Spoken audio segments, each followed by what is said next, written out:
Olha, eu acho que há um certo otimismo com relação à reforma. Eu partilho desse otimismo, eu acho que ela é positiva.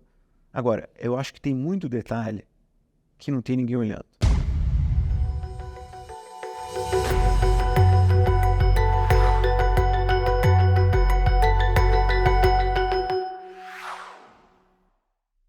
Olá, você está no canal Brasil, uma realização da FEComércio de São Paulo. A nossa conversa de hoje é sobre reforma tributária, um tema recorrente porque, afinal de contas, é talvez a reforma mais importante das últimas 2 décadas. E para falar sobre esse tema, a gente conversa com Luiz Gustavo Bichara, um dos advogados tributaristas mais respeitados no Brasil. Bichara, quero começar te perguntando uma avaliação geral sua sobre a reforma que já passou até aqui. Tivemos a PEC, a proposta de emenda à Constituição, que pensa vamos dizer assim, no marco geral da nova tributação, com a criação do IVA, e agora uma fase de regulamentação, que, aliás, é onde a briga está mais se dando. Mas eu queria um pouco a tua avaliação geral do que a gente aprovou até aqui, dentro dessa demanda do Brasil deixar de ter o pior sistema tributário do mundo. Eu faria 2 observações iniciais. A primeira é que, eventualmente, a gente deveria ter caminhado primeiro numa discussão sobre o tamanho do Estado, para depois a gente saber quanto custa o Estado. E talvez o Brasil devesse ter priorizado a reforma administrativa ao invés da tributária, né? E a segunda é que, uma vez priorizada a tributária, eu acho que a gente deveria ter encaminhado primeiro a reforma da renda, né? Estou lembrando aqui a quem nos assiste que essa reforma tributária que a gente está debatendo é a reforma do consumo, né?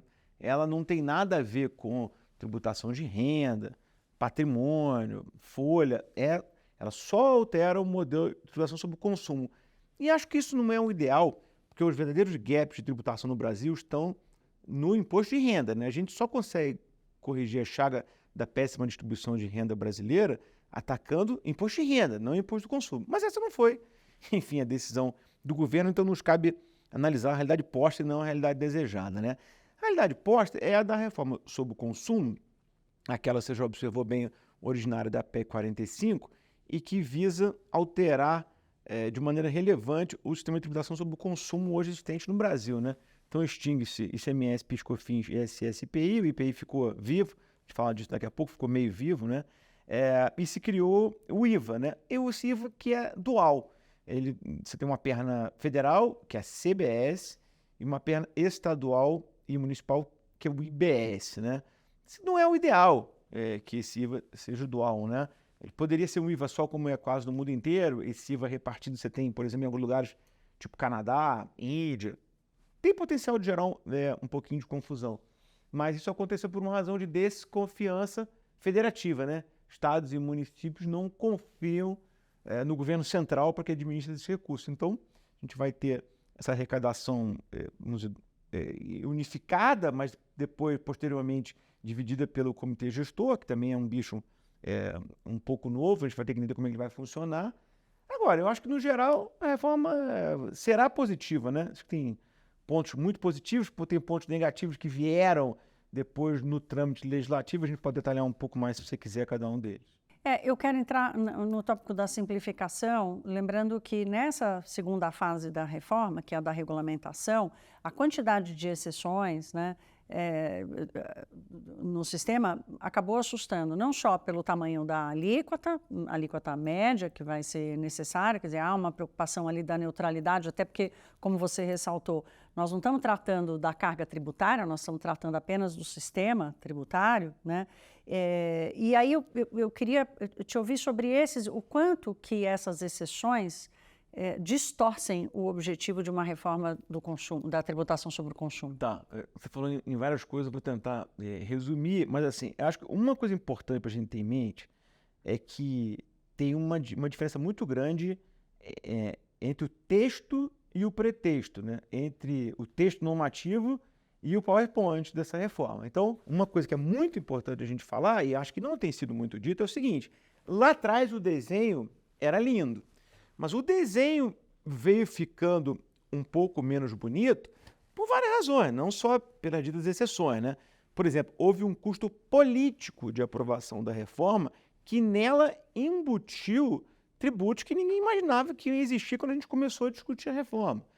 Só para dar um exemplo, uma contribuição incidente sobre produtos primários ou semi-elaborados que ninguém sabia que existia, que foi votado nos 49 do segundo tempo numa emenda aglutinativa que aglutinava ninguém sabia o quê, porque o relator não havia distribuído o texto para os congressistas. Isso está, se for no YouTube, você vai ver isso, foi votado.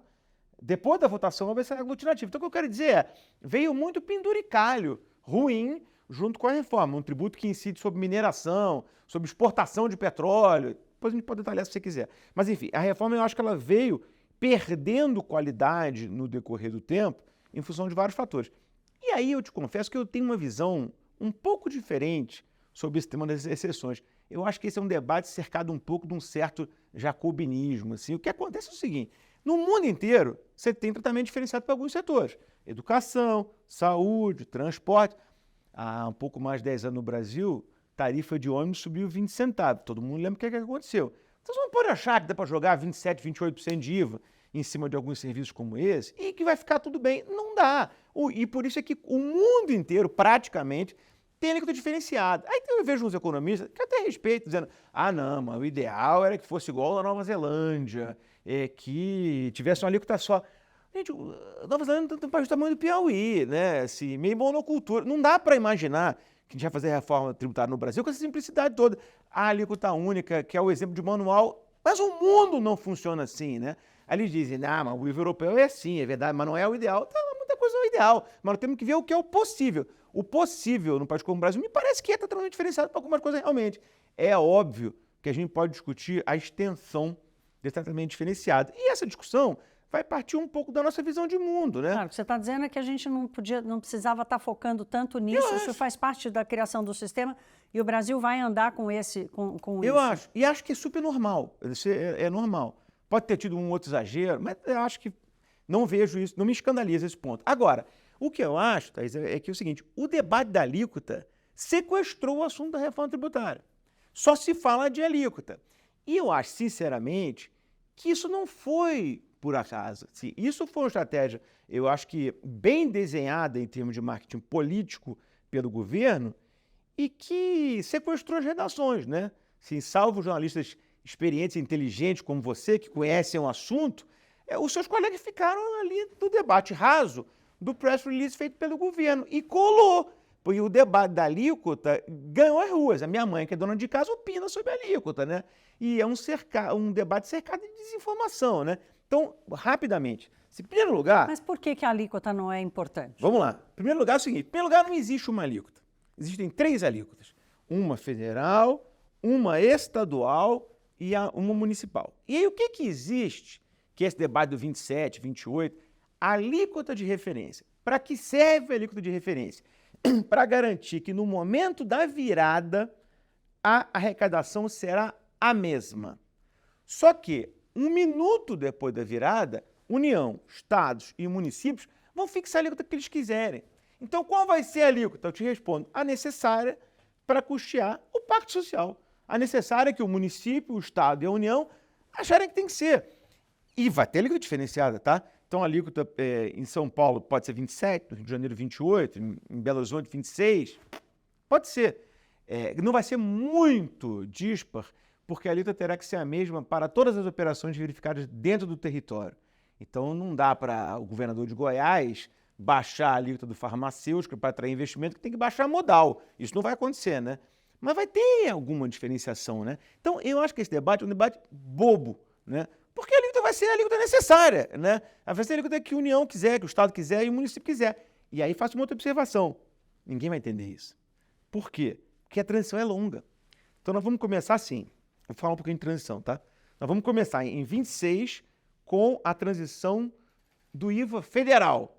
A União operando no tradicional módulo farinha pouca, meu pirão primeiro. Vira o IVA federal em 2016. Aumenta muito. 2026. 26, perdão. Aumenta muito a arrecadação, tá? Que claro, no primeiro momento acaba misturando. Isso, e acaba com o regime de quem está, um regime diferenciado para quem está hoje no lucro presumido, que paga 3,65 de PIS e COFINS. Aumenta muito, né? Sobretudo para serviço. Aí em 27 começa a virada do IVA estadual e Estadual e municipal, municipal. isso, o IBS, até 33, né? Então, por exemplo, em 28, o tributo, o ICMS e ISS, eles caem 20% e o IBS começa a 20, depois 40, até chegar em 60 e depois zero. Essa transição vai ser complicada. Para você ter uma ideia, tem um negócio também que pouca gente percebeu, uma alteração de última hora autorizou que o tributo novo, o IBS e ICMS, os tributos novos, fiquem na base dos antigos enquanto eles são extintos. Então você vai pagar ICMS e ISS com IVA na base, até que eles acabem, entendeu? Então a transição é super confusa. Aí você imagina, vai cair 20% de um tributo, vai começar 20% do outro. No outro ano, 40%. Aí você vai ter que fazer a conta da alíquota do tributo velho, calculada na proporção, somada ao tributo novo, na sua respectiva proporção, para tentar entender qual é a carga. Peraí, vamos fazer uma pausa aqui, porque eu acho que você está trazendo um ponto importante. Quando a gente fala da necessidade, do desejo da simplificação do sistema tributário, nós estamos falando do papel do contribuinte, né? Nós sabemos qual é o papel dos governos, do setor público, que é arrecadar e garantir a sua fonte de receita ali. Agora, do ponto de vista do contribuinte, quer dizer, essa cobrança da simplificação tem a ver com isso, né? Com a necessidade do sujeito entender centenas de milhares de legislações e de regras para não errar na hora de pagar o tributo. O que você está dizendo é que não vai ficar tão simples assim.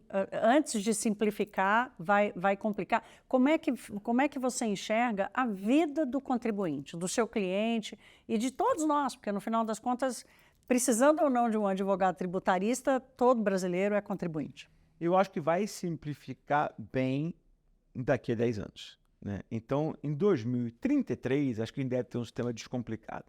Que aí, em tese, você vai ter um IVA funcionando plenamente, ele vai ser totalmente não cumulativo, vai simplificar bem, mas até lá vai complicar muito.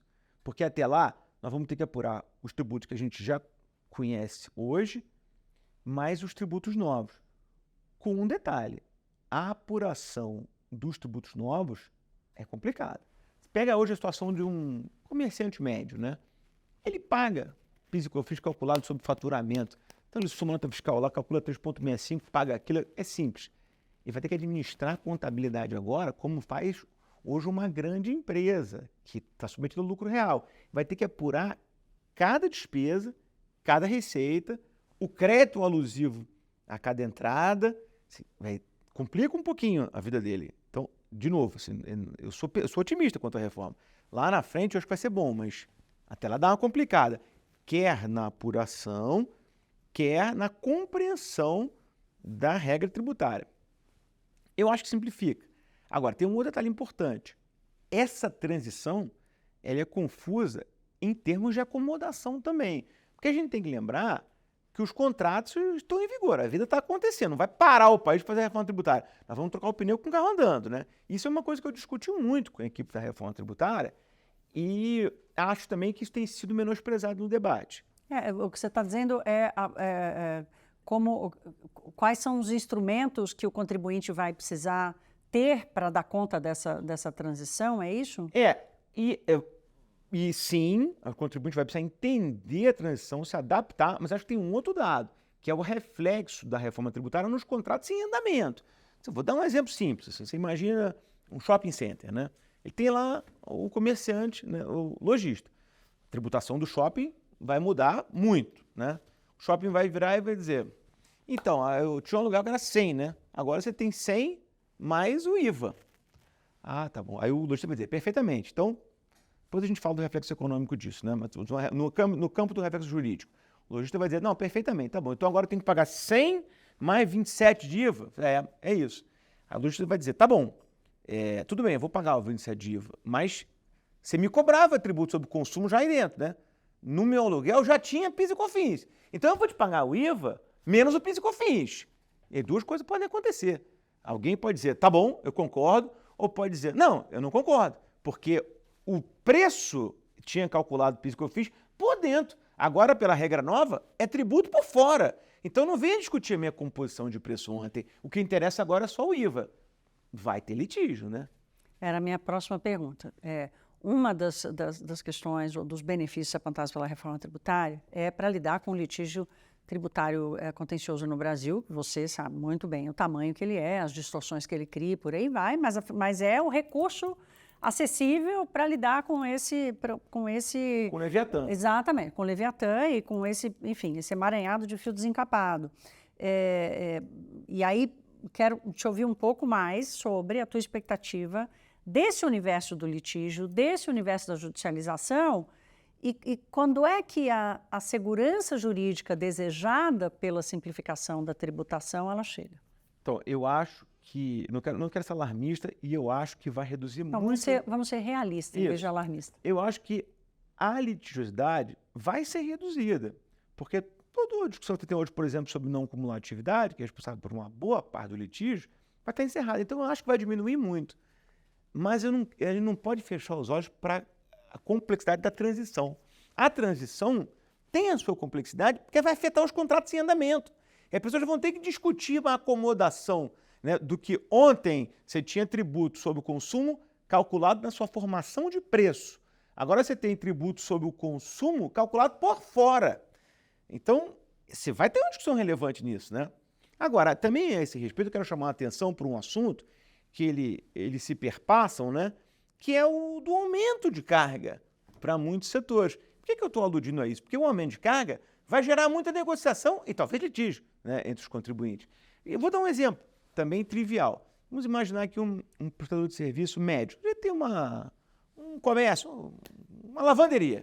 Ele paga hoje 8,65% de tributo sobre o consumo, tá? 5% de ICS, 3,65% de PIS e COFINS. Vai para 27, 28. É um aumento não desprezível, né? E aí diziam os técnicos, mas isso aí é não cumulativo, é só repassar no preço. Essa é uma premissa. É uma premissa de uma ingenuidade comovente. Você achar que todo mundo tem essa inelasticidade de preço, que todo mundo consegue jogar isso no preço. Se conseguir, tem efeito inflacionário que você já mencionou. É claro que tem efeito inflacionário. Até acho que dilui um pouco no tempo, porque a transição é longa. Mas é claro que tem efeito inflacionário.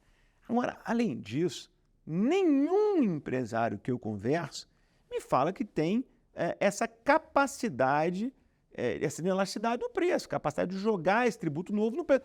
Então, vai ter que ter uma acomodação da economia em torno disso, né? Porque o tributo, sobretudo para serviço e comércio, aumenta muito. Não vamos nos iludir.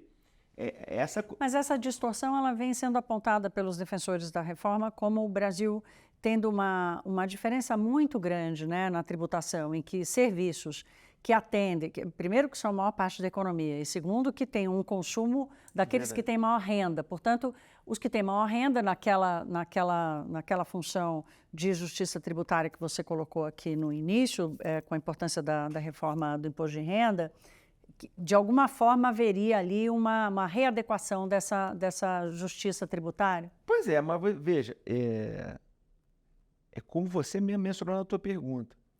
Para compensar injustiça na renda, tem que entrar no imposto de renda, não é imposto sobre consumo. Então, qual é o exemplo que o Bernardo Api, né, que é o demiurgo da reforma tributária, sempre dá? O sujeito não pode ir ao shopping e resolver ir ao cinema porque a tributação do cinema é mais barata do que ele comprar uma camisa.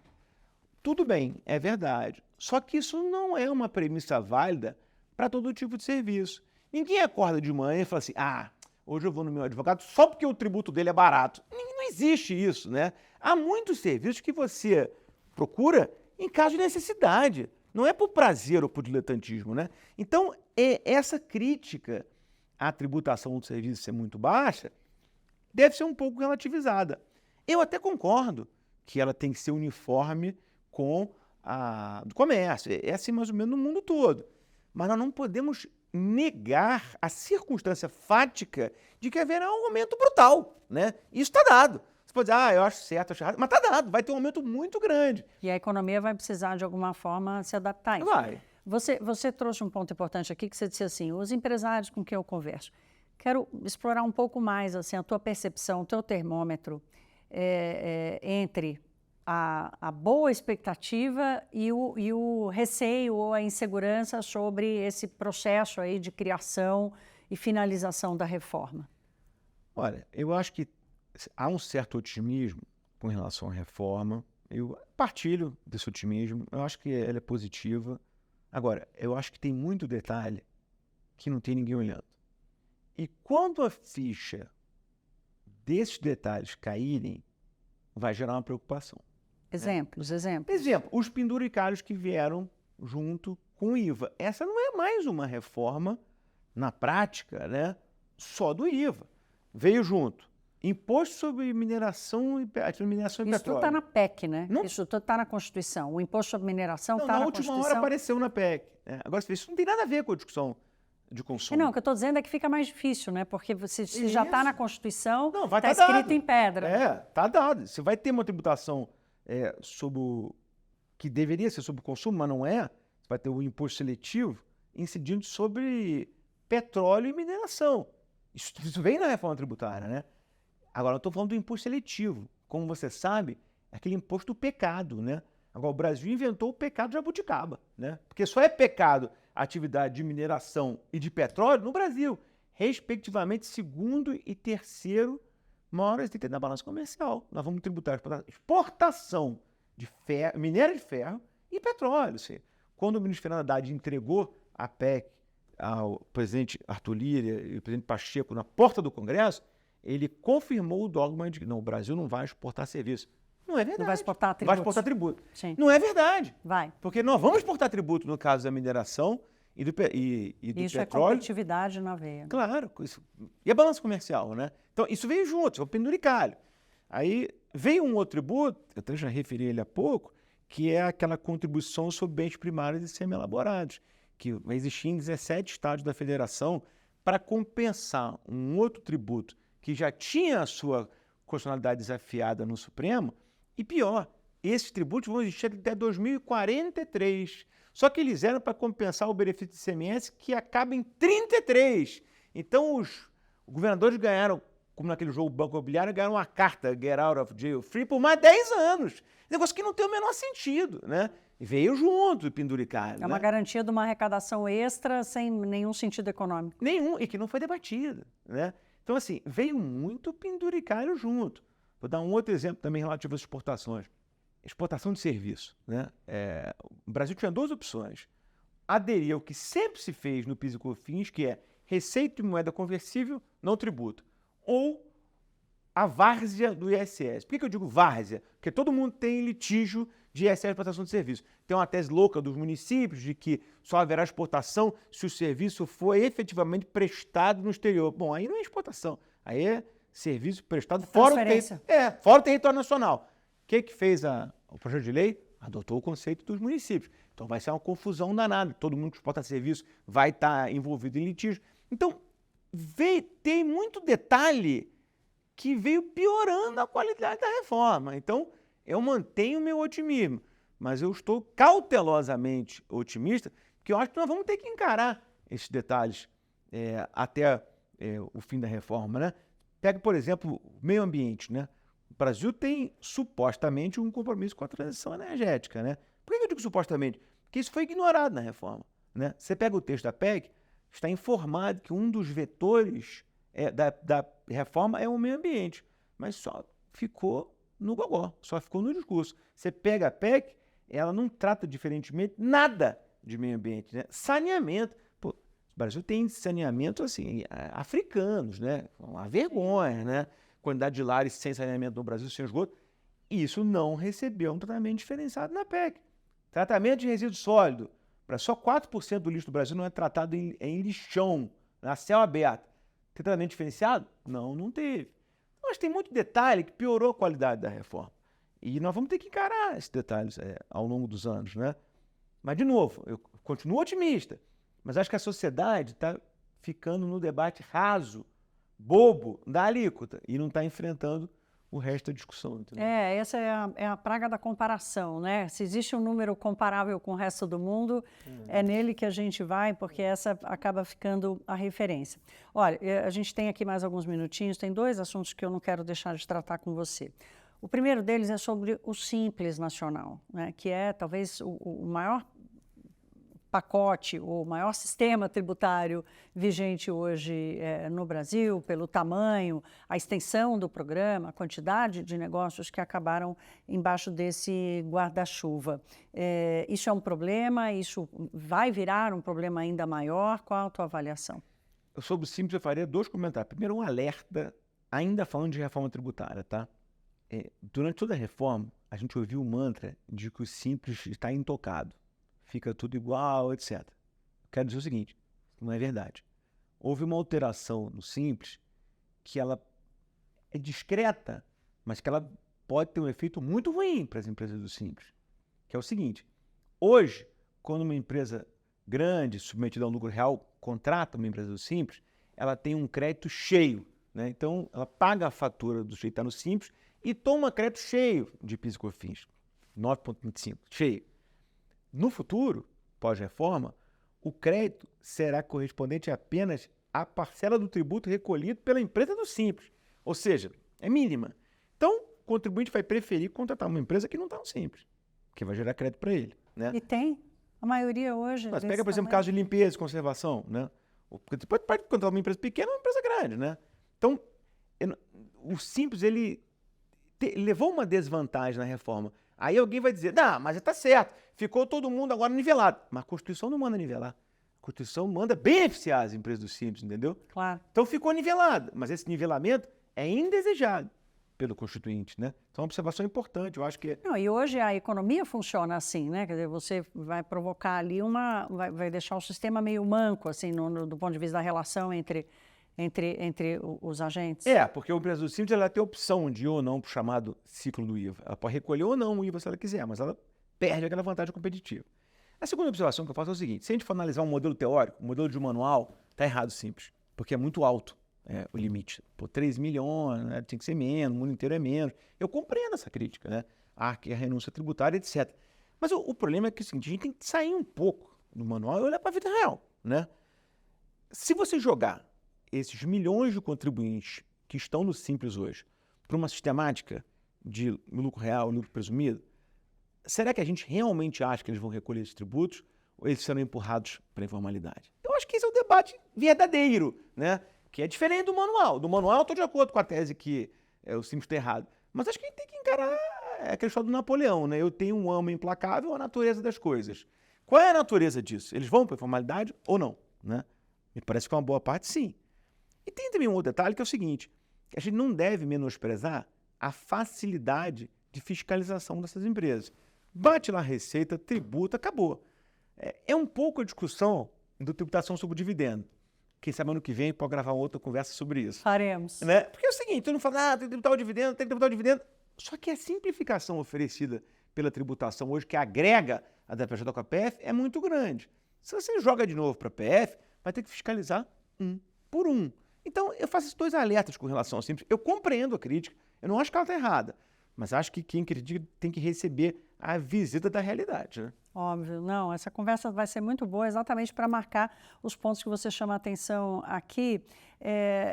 Bichara, para terminar, eu queria te ouvir sobre a tua leitura do papel do Congresso Nacional. A reforma tributária, ela chega nesse ápice, né, depois de décadas. Eu brinco, né, que a primeira vez que eu fiz matéria no Congresso Nacional, há mais de 30 anos, foi exatamente era menor aprendiz na época ainda. Quase. Era exatamente sobre reforma tributária com Luiz Carlos Rauli, que é um dos autores... Está aí até exato, está aí até hoje na defesa da reforma.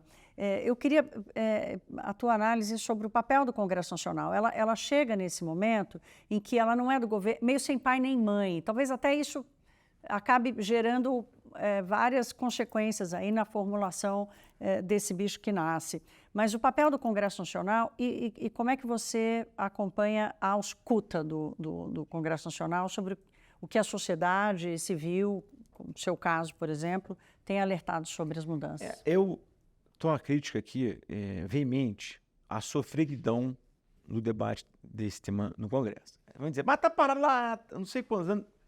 Mas a PEC 45, quando ela realmente voltou para o trilho, ela andou muito rápido. Porque teve não sei quantas audiências públicas. Eu fui a maioria delas. Eu vi como é que a audiência pública acontece. Numa boa, servia para muito pouco, né? servia para muito pouca discussão e evolução no tema.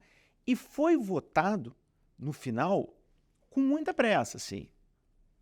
Vou dar um dado público, se olhar no Google, você vai lembrar disso.